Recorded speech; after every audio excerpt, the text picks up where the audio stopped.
As you can see, it's a sensational landscape. So you can go out every day and see this beautiful place to work in. Luckily, because a lot of it's not arable, we've still got a lot of our native grasses intact.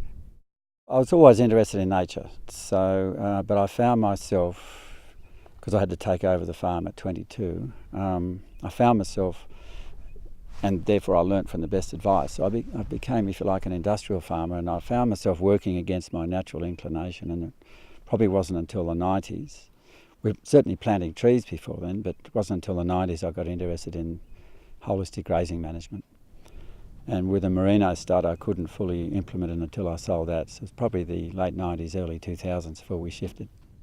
First thing we had to address was our ground cover soil compaction in our grasslands. And luckily we still had a fair bit of native grasslands. We've got some good lucerne country, but it's now part of a native grassland, so you can keep 100% ground cover. So I did some courses on holistic grazing management, whatever you want to call that, and that had immediate impact. And we then addressed the other big thing. A lot of the landscape you see below you was once grassy woodland, and it was over-cleared, and then the rabbits finished the job.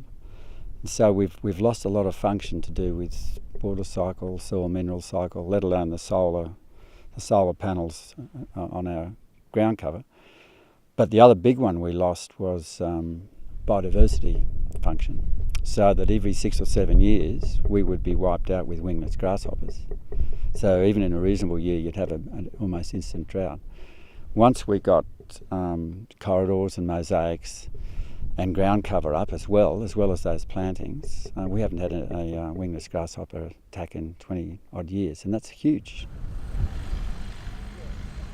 We've totally, in an incredibly short period, destroyed the natural function, the vegetation, and that's aside from indigenous dispossession of this entire landscape. You know, dry land salting, over-clearing of trees. The lakes you see behind us that are now dry probably would have been more hydrated than not, and we've totally dried out our landscape by, when you're seeing Insice Creek in the Australian landscape, that was never there before. You might have had chains of ponds and big swamps and stuff, never Insice Creeks. And that's all from cleared ground, hard compacted ground from overgrazing and deforestation. So desecration is reasonably mild in my view. And we don't realise it, I guess. One of the reasons that got me writing the book was all my own mistakes farming, you know, overgrazing and ploughing sandy country that washed out. And at the end of it, even though I was trained in zoology, I realised I was landscape illiterate. I couldn't read the landscape. I couldn't read how it functioned. So I set about in the book just distilling landscape function into sort of 5 basic principles, which plenty of ecologists talk about. The solar one, that putting more panels on your ground to drive sugars into the soil for extra carbon and carbon flow and things. Water cycle, soil mineral, biodiversity. But I've added the 5th, which is this one. As one farmer said, that square foot of real estate between our ears. I call it an underground revolution. That's playing on 2 things. The solutions aren't going to come from top down, from the politicians. They don't give a damn, most of them. They're caught up in sort of economic rationalism and growth for the sake of growth and destruction.